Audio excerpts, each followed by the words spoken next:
Assalamualaikum warahmatullahi wabarakatuh. Alhamdulillah bertemu kembali dengan Ibu pada mapel IPS kelas 7 semester 1. Kita berdoa semuanya, mudah-mudahan kita dalam keadaan sehat walafiat untuk pembelajaran hari ini. Kita diberi kelancaran dan diberi kemudahan untuk pembelajarannya. Simak ya anak-anakku materi berikut ini tentang bentuk-bentuk interaksi sosial.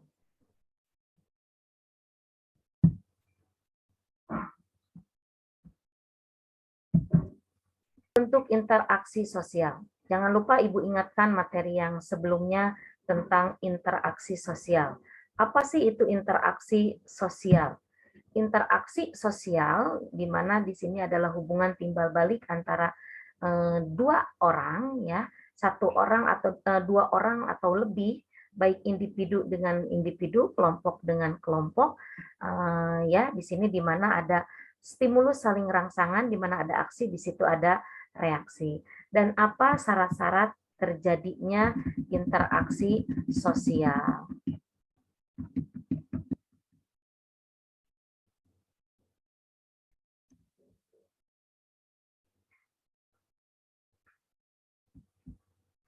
Anak-anakku, pembelajaran untuk hari ini yaitu yang pertama, kalian mampu menyebutkan bentuk-bentuk interaksi sosial, kalian mampu menjelaskan tentang proses asosiatif, kalian mampu menjelaskan tentang apa sih itu proses disosiatif, sebutkan ya tentang proses disosiatif. Nah, itu 3 pembelajaran pada saat ini. Ini anak-anak semuanya peta konsep kita dalam pembelajaran hari ini, bahwa interaksi sosial itu terbentuk ke dalam 2 hal ya, ada interaksi asosiatif, ada interaksi disosiatif. Nah, interaksi asosiatif terbagi ke dalam 4, ada kerjasama, ada akomodasi, ada asimilasi, dan ada akulturasi. Untuk interaksi disosiatif ada 3, ada persaingan, ada kontravensi, dan ada konflik. Ya, nah itu materi kita pada hari ini. Baik anak-anakku, bentuk interaksi sosial. Di mana tadi bentuk interaksi sosial ini terdapat 2 bentuk interaksi sosial. Ada proses asosiatif dan ada disosiatif. Nah, kalau proses asosiatif merupakan bentuk proses sosial yang mengarah kepada kerjasama antar pihak. Jadi lebih membangun kepada kerjasama ya. Sedangkan proses disosiatif merupakan proses sosial yang mengarah kepada pertentangan antar pihak yang terlibat. Nah, itu bedanya ya. Kalau yang satu membentuk kerjasama, kalau yang satu lebih kepada pertentangan.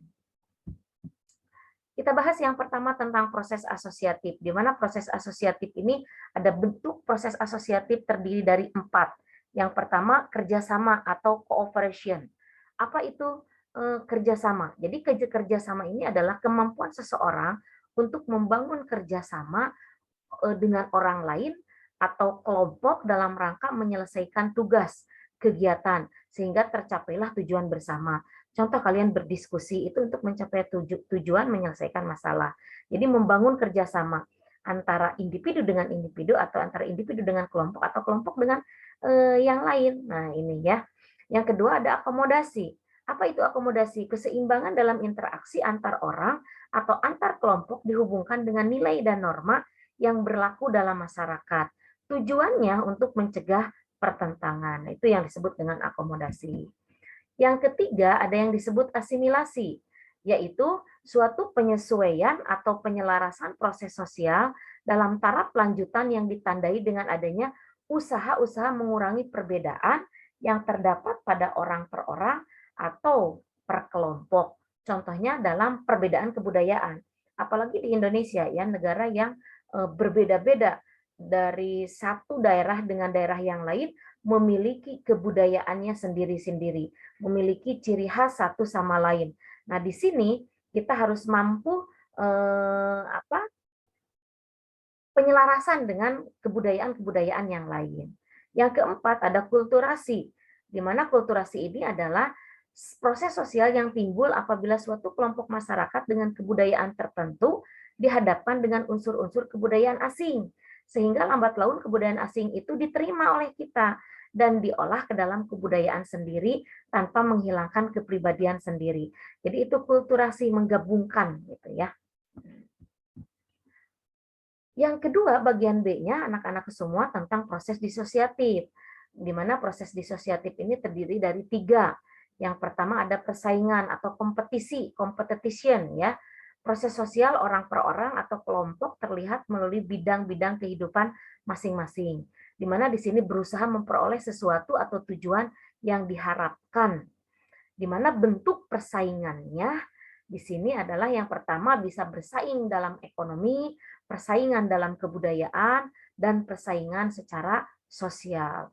Persaingan dalam ekonomi itu bekerja sama ya, dalam bidang ekonomi, usaha semuanya, kebudayaan untuk memperlihatkan kebudayaan kita bersaing ya, untuk tentang apa memberitahukan bahwa kebudayaan kita adalah yang terbaik. Tentang perbedaan juga tentang bentuk persaingan dalam bentuk sosial. Selanjutnya yang kedua adalah kontravensi, di mana kontravensi ini adalah suatu bentuk proses sosial yang berada di antara persaingan dan pertentangan, di antara keduanya. Ada persaingannya, tapi ada juga pertentangannya, lebih kepada pelanggaran atau pertikaian. Contoh umumnya tentang penolakan. Ketika pemerintah mengumumkan misalkan tentang adanya penolakan. Contoh sederhananya, kita memaki-maki kepada orang lain. Nah, di situ ada pertentangannya. Contoh kontravensi intensif, contohnya tentang menghasut. Nah, ini bahaya sekali ya. Nah, ada juga yang rahasia, contohnya merahasiakan kepada orang lain. Ada sesuatu yang disembunyikan. Sekarang yang taktis kontravensinya seperti apa? Mengintimidasi. Mengintimidasi orang lain. Nah, itu ya. Yang ketiga, yaitu tentang pertentangan atau konflik. Nah, di mana di sini suatu proses sosial ketika orang per orang atau kelompok berusaha memenuhi tujuannya dengan cara menentang pihak lawan yang disertai dengan ancaman atau kekerasan. Untuk mencapai tujuannya dalam bentuk persaingannya, ya, misalkan dalam persaingan apapun, kita ingin yang paling terbaik, tapi dengan cara mengancam dan memberikan kekerasan kepada orang lain. Maka di sini terjadi konflik. Konflik ya, terjadi antaranya konflik. Nah, itu anak-anakku, mudah-mudahan dari proses asosiatif, 3 proses asosiatif tadi, dan proses disosiatif kamu bisa memahaminya. Maka di akhir silahkan kalian kerjakan tugasnya 3 hal ini. Yang pertama, sebutkan bentuk-bentuk interaksi sosial. Yang kedua, jelaskan apa perbedaan antara proses asosiatif dan disosiatif. Yang ketiga, sebutkan 3 bentuk proses disosiatif dan jelaskan. Terima kasih anak-anakku semuanya, mudah-mudahan kalian bisa memahaminya, dan silahkan untuk mengerjakan tugasnya. Jangan lupa like, komen, dan subscribe-nya. Terima kasih. Wassalamualaikum warahmatullahi wabarakatuh.